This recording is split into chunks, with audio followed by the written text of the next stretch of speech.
Welcome to my channel. तो आज हम देखेंगे फिजिक्स यानी कि भौतिकी विज्ञान। और आज हम शुरू से शुरुआत करेंगे, शुरू के चैप्टर से। तो भौतिकी में हम फिजिक्स में एकदम से चैप्टर 1 से लेकर चैप्टर लास्ट तक हम सारा जो इसका चैप्टर है ये मैं सारा आपको करवा दूँगी। और जहाँ जहाँ हमें ट्रिक की ज़रूरत पड़ेगी वहाँ हम ट्रिक से याद करेंगे, और जहाँ बिना ट्रिक के वहाँ पे हम उसके व्याख्या से समझने की कोशिश करेंगे। तो आज मैं शुरुआत कर रही हूँ मापन से। मापन जो है इसका फर्स्ट चैप्टर है मापन यानी कि माप। तो जहाँ जहाँ हम ट्रिक अप्लाई कर सकते हैं वहाँ ट्रिक अप्लाई करेंगे, और जहाँ ऐसे ही याद करना है वहाँ हम याद करेंगे और साथ साथ व्याख्या भी अच्छे से समझेंगे। तो आइए शुरुआत करते हैं। तो पहला जो है मापन, ये फर्स्ट चैप्टर है, सबसे पहला चैप्टर। तो इसका पहला क्वेश्चन हम देख लेते हैं। पहला क्वेश्चन है, सूची 1 को सूची 2 से सुमिलित करना है। इसको मतलब इसको मिलवाना है। तो कैसे बनता है, अब इसको थोड़ा सा बड़ा कर ली मैं। अब देखिए यहाँ पे क्लियर दिख रहा है। तो स्टेटोस्कोप क्या है? स्टेटोस्कोप जो है ये होता है हृदय की ध्वनि को सुनने के लिए जो डॉक्टर लोग इस्तेमाल करते हैं। आपने देखा होगा डॉक्टर के पास ये यंत्र रहता है। सिस्मोगोमैनोमीटर क्या है? ये है आपके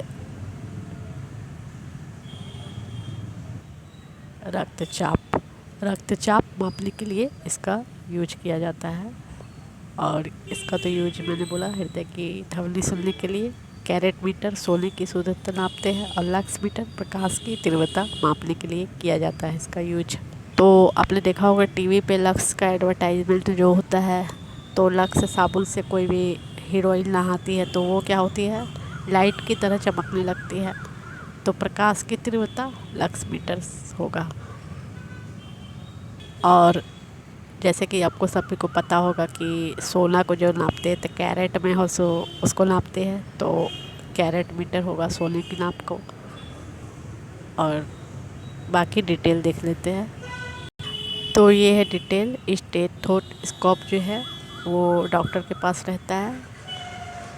चिकित्सीय यंत्र है ये, जो चिकित्सक द्वारा रोगी के शरीर की आंतरिक हृदय, फेफड़ों एवं आंतों आदि की ध्वनियों को सुनने के लिए प्रयोग में लाया जाता है। इस यंत्र का आविष्कार 1816 ईस्वी में फ्रांसीसी चिकित्सक रेने लेनिक द्वारा किया गया था। अब सिस्मोगो मिलीमीटर क्या है? तो ये है रक्तचाप मापी के द्वारा शरीर का रक्त दाब मापा जाता है। इस यंत्र का आविष्कार 1881 में ऑस्ट्रेलियाई चिकित्सक सैमुअल सिगफ्रिड कार्ल वॉलवेस द्वारा किया गया था। कैरेट मीटर एक वैज्ञानिक यंत्र है जिसमें एक्स किरणों के प्रयोग से सोना, चांदी, प्लेटिनियम, रोडियम तथा अन्य संबंधित मिश्र धातुओं की गुणवत्ता को मापा जाता है। ठीक है। अगला लक्स मीटर का प्रयोग किसी क्षेत्र विशेष में पड़ने वाले प्रकाश द्वारा उत्पन्न चमक की तीव्रता, ब्राइटनेस को मापने में किया जाता है। अब दूसरा देख लेते हैं, इसको भी सम्मिलित करना है। तो अमीटर क्या है? अमीटर होता है विद्युत धारा को मापने वाला यंत्र। हाइग्रोमीटर सापेक्ष आर्द्रता को मापने वाला। स्प्रिंग तुला भार को मापने वाला। बैरोमीटर दाब को मापने वाला। तो इसे हम कैसे याद किएंगे? तो देखिए मीटर जो होता है वो सभी के घरों में लगा हुआ रहता है मीटर। अगर आपको इन माप से अगर आपको याद करना है ट्रिक के द्वारा, तो मैंने एक वीडियो बना के रख दी है, प्लेलिस्ट में आपको मिल जाएगा। तो हम सभी के घरों में मीटर लगा हुआ रहता है, बिजली का मीटर। तो इससे आप याद कर सकते हैं विद्युत मीटर। स्प्रिंग तुला एक होता है, स्प्रिंग जैसा रहता है, उसमें सामान को लटका के तोलते हैं, बोरा वोरा को तोला जाता होगा, आपने देखा होगा।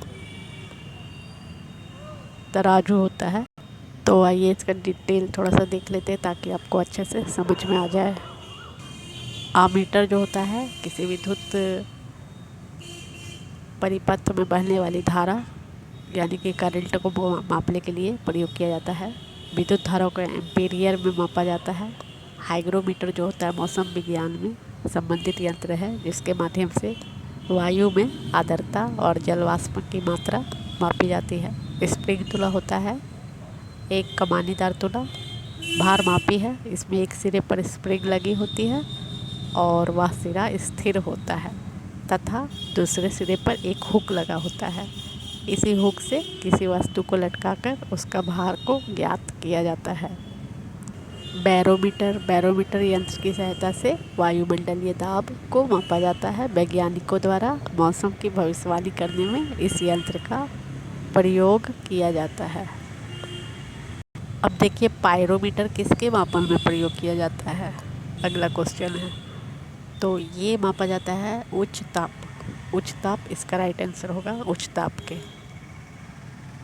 इसका डिटेल देख लीजिए। पायरोमीटर की सहायता से अत्यधिक उच्च तापमान की माप की जाती है। ये मुख्यतः गतिशील वस्तुओं तथा उन सतहों के मापन हेतु प्रयुक्त होते हैं जिन्हें स्पर्श करना तथा उस तक पहुंचना संभव नहीं है। मतलब ये जो बहुत ज़्यादा गर्म होता है उससे पायरोमीटर से नापा जाता है।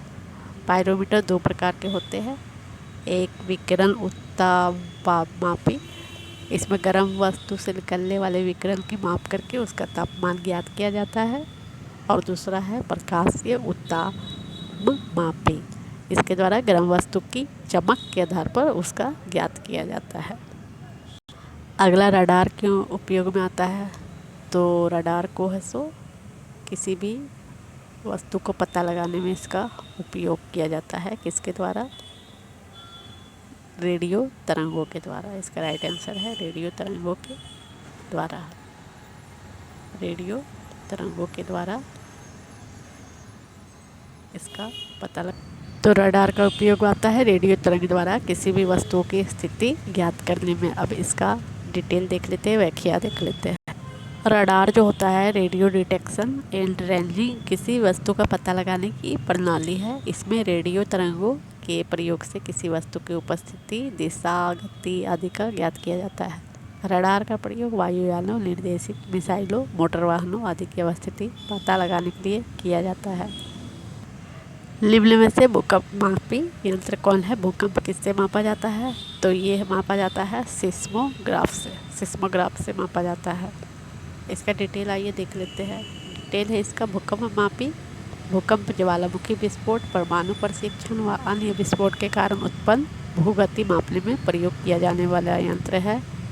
रिएक्टर स्केल एक लघु गणितीय पैमाना है जो 0 से 10 के बीच संख्या के माध्यम से भूकंप की तीव्रता अथवा परिमाण प्रदर्शित करता है, और इस पैमाने पर अगली संख्या पिछली संख्या से 10 गुना अधिक परिमाण प्रदर्शित करती है। अगला क्वेश्चन है, महासागर में डूबी हुई वस्तुओं की स्थिति जानने के लिए किस यंत्र का प्रयोग किया जाता है। तो इसका जो राइट आंसर है सोनार। महासागर में डूबी हुई वस्तुओं की स्थिति सोनार से जाना जाता है। अब इसका डिटेल देख लेते हैं। और ये सारे प्रश्न जो है ये एक बार पूछे जा चुके हैं प्रीवियस ईयर में। तो ये सारे प्रश्न वेरी इम्पोर्टेंट प्रश्न किस श्रेणी में आते हैं। तो सोनार जो है महासागर में डूबी हुई वस्तुओं को नापता है। जैसे पनडुब्बी, हिमखंडों का पता लगाने के लिए सोनार प्रणाली का प्रयोग किया जाता है। इसमें क्या होता है, प्रासर्वीय तरंग जो होते हैं अल्ट्रासोनिक वेव्स के द्वारा वस्तु की स्थिति का पता लगाया जाता है। इन तरंगों की तरंगदैर्घ्य कम होने के कारण इन्हें पतले किरणपुंज के रूप में अत्यधिक गहराई तक भेजा जा सकता है। अगला सूची 1 को सूची 2 से सम्मिलित करना है। तो इसमें जो आपको पहले आता है उसको पहले करिएगा तो आपको आसान होगा। तो जैसे कि वाट जो होता है वो शक्ति का मात्रक है, मापने वाला। नॉट जो है ये है समुद्री जहाज की गति को मापता है। नॉटिकल मील है समुद्री दूरी को मापता है। और प्रकाश वर्ष है अंतरिक्ष में दूरी को मापता है। अब आइए इसका डिटेल देख लेते हैं। इसका जो डिटेल है, वाट जो है शक्ति अथवा सामर्थ्य को मापने की इकाई है। कार्य करने की दर को शक्ति कहते हैं। इसका एक ट्रिक में आपको बता देती हूँ। देखिए, अगर आपके पास शक्ति है तो आप किसी का भी वाट लगा सकते हैं।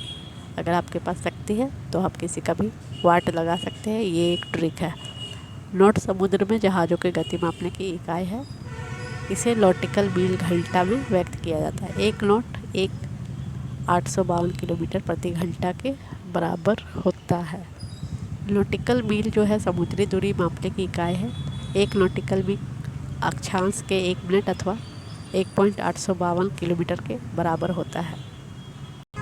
प्रकाश वर्ष है वह दूरी जो प्रकाश द्वारा एक वर्ष में तय की जाती है। प्रकाश वर्ष से खगोलीय दूरी मापने की इकाई है। यह प्रकाश वर्ष 9.461 गुना 10 मीटर 9.40 इस प्रकार इस आप इसे देख लीजिएगा किलोमीटर के बराबर होता है। ठीक है। शक्ति का मात्रक क्या है? शक्ति का मात्रक अभी अभी बताई मैंने ट्रिक के द्वारा। अगर आपके पास शक्ति है तो आप किसी की भी वाट लगा सकते हैं। ठीक है, तो इसका आंसर वाट हो गया। अगर आपके पास शक्ति है तो आप किसी की भी वाट लगा सकते हैं।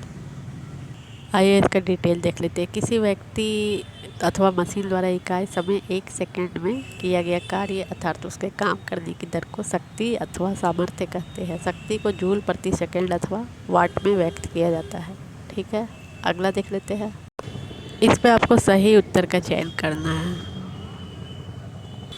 तो इसका सही उत्तर है उच्च वेग मैक, तरंग दैर्ध्य एंगस्ट्रॉम, दाब पास्कल और जल प्रवाह क्यूसेक के द्वारा मापा जाता है। इसका डिटेल देख लेते हैं। मैक उच्च वेग को प्रदर्शित करने का मात्रक है। मैक संख्या वायु में ध्वनि की गति 343 मीटर सेकेंड की तुलना में वायुयानों या अन्य वस्तुओं की गति प्रदर्शित की करती है। कोई तरंग जितनी दूरी के बाद स्वयं को पुनरावर्त करती है यदि रिपीट करती है तो उस तरंग का तरंग दैर्ध्य वेवलेंथ कहलाती है। इसे एंगस्ट्रॉम में मापा जाता है। एंगस्ट्रॉम 10 का स्क्वायर 10 मीटर -10 मीटर के बराबर होता है। किसी सतह पर प्रति इकाई क्षेत्रफल पर लंबवत लगने वाले बल को दाब कहते हैं। दाब को पास्कल में व्यक्त करते हैं। 1 पास्कल 1 न्यूटन के बराबर होता है। क्यूसेक क्यूबिक फीट प्रति सेकंड का संक्षिप्त रूप है। यह प्रवाह दर यानी कि फ्लो रेट को प्रदर्शित करता है। 1 पारसेक तारों के मध्य दूरियां मापने का मात्रक किसके बराबर होता है? तो ये है 3.25 प्रकाश वर्ग। तो इसका डिटेल देख लेते हैं। पारसेक की दूरी की इकाई है जिसका उपयोग सौर मंडल के बाहर स्थित सुदूर खगोलीय पिंडों की दूरी मापने में किया जाता है। 1 पारसेक 3.262 प्रकाश वर्ष अथवा इसके बराबर होता है। 1 हॉर्स पावर में कितने वाट होते हैं? तो इसका सही उत्तर है 746। 1 हॉर्स वाट में 746 वाट होते हैं। अब इसका डिटेल देख लेते हैं। अश्व शक्ति यानी कि हॉर्स पावर शक्ति मापन की इकाई है। 1 अश्व शक्ति हॉर्स पावर 746 वाट बराबर होती है। जेम्स वाट द्वारा अश्व शक्ति शब्द का प्रयोग वाष्प इंजनों में द्वारा किए गए कार्य तथा बोझ ढोने वाले घोड़ों के लिए किया गया था। बल का मात्रक क्या है? बल का मात्रक न्यूटन है। ये तो सभी को पता होगा। अब इसका डिटेल देख लेते हैं। तो डिटेल है बल वह बाह्य कारक है जो किसी वस्तु की स्थिति विराम अथवा गति में परिवर्तन करता है या परिवर्तन करने का प्रयास करता है। बल का एसआई मात्रक न्यूटन अथवा किलोग्राम मीटर प्रति सेकंड स्क्वायर होता है। 1 माइक्रोन बराबर है 1/1000 मिलीमीटर के। इसका डिटेल माइक्रोन अथवा माइक्रोमीटर अत्यंत सूक्ष्म लंबाई मापने की इकाई है। इसका प्रयोग अवरक्त विकिरण की तरंग दैर्ध्य, जैविक कोशिकाओं, बायोलॉजिकल सेल्स, जीवाणुओं तथा रेशो फाइबर्स का आकार मापने में किया जाता है। 1 माइक्रोन 10 इसका 6 मीटर के बराबर होता है, जिसे 1/1000 किलोमीटर भी लिखा जाता है। 1 नैनोमीटर होता है, इसका राइट आंसर है बी। 1 नैनोमीटर होता है बी, इसका राइट आंसर। इसमें पूछा गया कि इनमें से कौन सा सही नहीं है। तो सही नहीं है ये होगा रेडियो एक्टिव पदार्थ क्यूरी। रेडियो एक्टिव पदार्थ क्यूरी सही नहीं है क्योंकि ये पुराना है, इसका पुराना मापक है ये। बाकी लेंस की क्षमता डायोप्टर सही है, दबाव पास्कल सही है और ऊष्मा का जूल भी सही है। सिर्फ रेडियो एक्टिव पदार्थ की सक्रियता क्यूरी ये सही नहीं है। तो इसका डिटेल देख लेते हैं। रेडियो एक्टिव पदार्थ की सक्रियता किसी रेडियो एक्टिव पदार्थ के परमाणुओं के क्षय होने की दर होती है। एसआई प्रणाली में इसकी इकाई बेकुरल है। क्यूरी इसका पुराना एसआई मात्रक है। लेंस की क्षमता का मात्रक डायोप्टर है, जबकि दाब का मात्रक पास्कल है और ऊष्मा मात्रक जूल है। तो इसका जो रेडियो एक्टिव का है ये क्या है, बेकुरल है। बेकुरल इसकी इकाई होगी, रेडियो एक्टिव बेकुरल। ठीक है। तो इसका एक ट्रिक है, जैसे पहले बोलते थे रेडियो ज़्यादा मत देखो, रेडियो इतना क्यों देखते हो, इसका ट्रिक था रेडियो इतना क्यों देखते हो। तो अब क्या है, क्या हो गया इसका ऐसा है, बेकुरल। बेकुरल हो गया इसका ऐसा है, बेकुरल। तो अब बोलते हैं कि रेडियो बेकार है, रेडियो बेकार है। बेकुरल से बेकार की तरह आ रहा है ना साउंड, तो रेडियो बेकार है। बेकुरल इसकी एसआई मात्रा। मेगावाट विद्युत मापने की इकाई है जो उत्पादित की जाती है।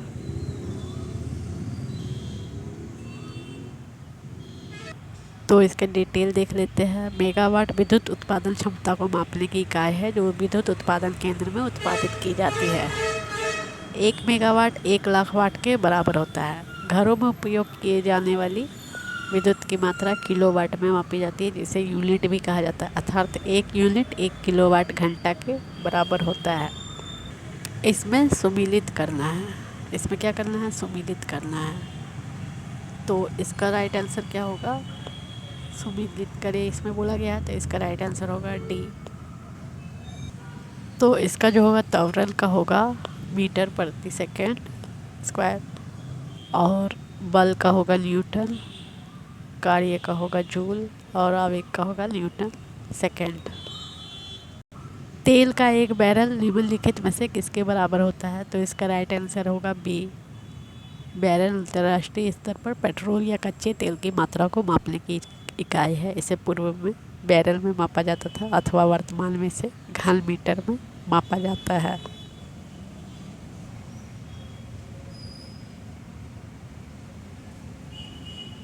निम्नलिखित में लंबाई का न्यूनतम मात्रक क्या है। इसका आंसर है डी, फर्मी मीटर। मीट्रिक प्रणाली में लंबाई का ऐसा मात्रक मीटर है जिसे एम से व्यक्त किया जाता है। सीजीएस प्रणाली में लंबाई का मात्रक सेंटीमीटर है, जबकि लंबाई की न्यूनतम इकाई फर्मी मीटर है। तो इसका right answer D, fermi metre लंबाई का मात्रक।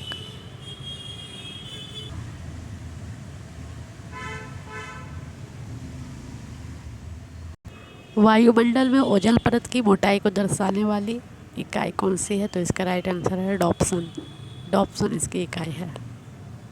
तो इसका डिटेल जो है वो भी देख लेते हैं। डॉप्सन इकाई का प्रयोग ओजोन परत की मोटाई को दर्शाने के लिए किया जाता है। वायुयानों एवं समुद्र में नावों की गति को मापने के लिए सामान्यतः नोट के मात्रक का प्रयोग किया जाता है। सीजीएस पद्धति में मैक्सवेल चुंबकीय प्रवाह तथा संयंत्रता गुणांक एसआई पद्धति में मात्रक पॉइज है। 1 पॉइज किलोग्राम मीटर सेकंड के बराबर होता है। तो ये जो सारे जो डिटेल है ये चारों ऑप्शन के हैं। हमें चारों ऑप्शन को नहीं देखना था, हमें सिर्फ ओजोन परत की मोटाई नापने वाले को देखना था। तो डॉप्सन जो होता है ओजोन इकाई की, ओजोन परत की मोटाई मापने की इकाई है।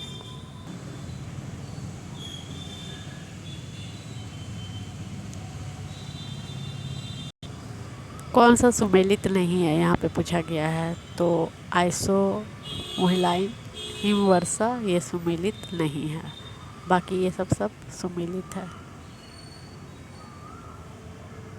तो इसका डिटेल देख लेते हैं। यहाँ पे थोड़ा सा दिख नहीं रहा है, तो डिटेल में इसका अच्छे से दिखाई देगा।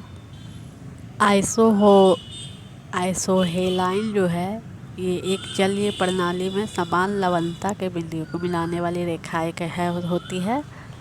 आइसोबार जो होती है मानचित्र पर समान वायु दाब वाले स्थानों को मिलाने वाली रेखाएं होती है। आइसोहाइट जो है समान वर्षा की मात्रा स्थान को मिलाने वाली रेखा होती है, आइसोहाइट। और आइसो बाथ जो है ये समुद्र के अंदर समान गहराई वाले स्थानों को मिलाकर खींची गई रेखाएं होती है। ये जो सारे हैं ये सारे समुद्र से संबंधित है। ठीक है, ये याद रखिएगा। आइसो आइसो जिसमें आएगा ये समुद्र से संबंधित है। निम्नलिखित में से कौन सी मूल भौतिक राशि है? तो विद्युत धारा मूल भौतिक राशि है। इसका डिटेल देख लेते हैं। इसका डिटेल है, मूल भौतिक राशियाँ वे राशियाँ होती है जिन्हें व्यक्त करने के लिए किसी अन्य राशि की आवश्यकता नहीं होती है। ये पूर्णतः स्वतंत्र होती है। ये अन्य किसी राशि पर निर्भर नहीं करती है। इन राशियों के मात्रक को मूल मात्रक कहते हैं। लंबाई, द्रव्यमान, समय, विद्युत धारा, ताप, ज्योति, तीव्रता, पदार्थ का परिमाण मूल राशियाँ है। दूध का अपेक्षित घनत्व ज्ञात कीजिए। तो दूध का अपेक्षित घनत्व ज्ञात करने के लिए यहाँ बोला है, तो ये कौन सा होता है? दूध का घनत्व ज्ञात करता है लैक्टोमीटर से। लैक्टोमीटर से दूध का घनत्व ज्ञात किया जाता है। तो लैक्टोमीटर इसका राइट आंसर। तो देख लेते हैं अन्य इनसे और इनसे क्या होता है, ये भी देख लेते हैं डिटेल में। तो हाइड्रोमीटर है। ये तो हाइड्रोमीटर जो है ये जल के घनत्व का मापन करता है। यूटिरोमीटर दुग्ध उत्पादों में वसा का मापन करता है। बैरोमीटर वायुमंडलीय दाब के मापन करता है। लैक्टोमीटर दूध का अपेक्षित घनत्व या शुद्धता को ज्ञात करता है। ये है राइट आंसर। यहाँ पे देखिए, एक तारा पृथ्वी से 12 प्रकाश वर्ष की दूरी पर स्थित है। पृथ्वी पर इस तारे के प्रकाश को आने में कितना समय लगेगा? तो इसका राइट आंसर है 12 वर्ष। अगर 12 वर्ष की दूरी पर है तो 12 वर्ष लगेगा पृथ्वी को इस तारे के प्रकाश को आने में पृथ्वी पर। अब इसका डिटेल भी थोड़ा देख लेते हैं। डिटेल है, प्रकाश वर्ष की दूरी का मात्रक है। इसके अंतर्गत प्रकाश द्वारा एक वर्ष में तय की गई दूरी की माप की गणना करते हैं। चूँकि तारा पृथ्वी से 12 वर्ष प्रकाश वर्ष की दूरी पर है, अतः इसके प्रकाश को पृथ्वी तक आने में 12 वर्ष का समय लगेगा।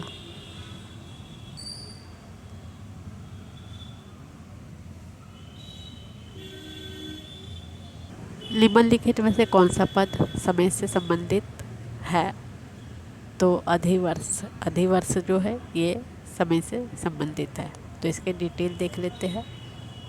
तो देखिए, समय से संबंधित पद अधिवर्ष है, जिसे लीप वर्ष भी कहते हैं। इस वर्ष में दिनों की संख्या 366 होती है तथा यह प्रत्येक वर्ष 4 वर्ष के बाद आता है, जो लीप ईयर बोलते हैं ना, 4 वर्ष के बाद आता है, जिसमें 28-29 वर्ष 29 फरवरी जो होता है, फरवरी में 28 और 29 तारीख होती है, जो 4 वर्ष के बाद आता है। इसके अतिरिक्त एंगस्ट्रॉम तरंग दैर्घ्य से तथा प्रकाश वर्ष और पार्थिक दूरी से संबंधित मात्रक। निम्नलिखित में कौन सा ऊष्मा की इकाई नहीं है? तो ऊष्मा की इकाई कौन सी नहीं है? सेंटीग्रेड। तो इसका डिटेल देख लेते हैं। इसका डिटेल है, कैलोरी, अर्ग व जूल ऊष्मा के मात्रक है, जबकि सेंटीग्रेड ताप का मात्रक है। ऊष्मा ऊर्जा का एक रूप है जो संपर्क में रखे दो पिंडों के मध्य तापांतर के कारण स्थानांतरित होती है, जबकि ताप किसी पिंड के ठंडा या गर्म होने की माप है। इनमें से कौन सी आदिश राशि है? तो द्रव्यमान जो है ये आदिश राशि है।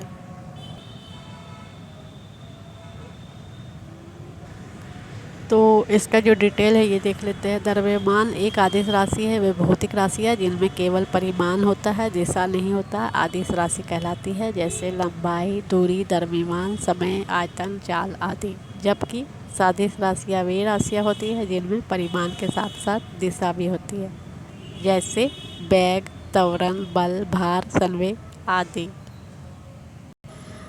तो ये थे फिजिक्स के मापन चैप्टर जो आज समाप्त हुआ है।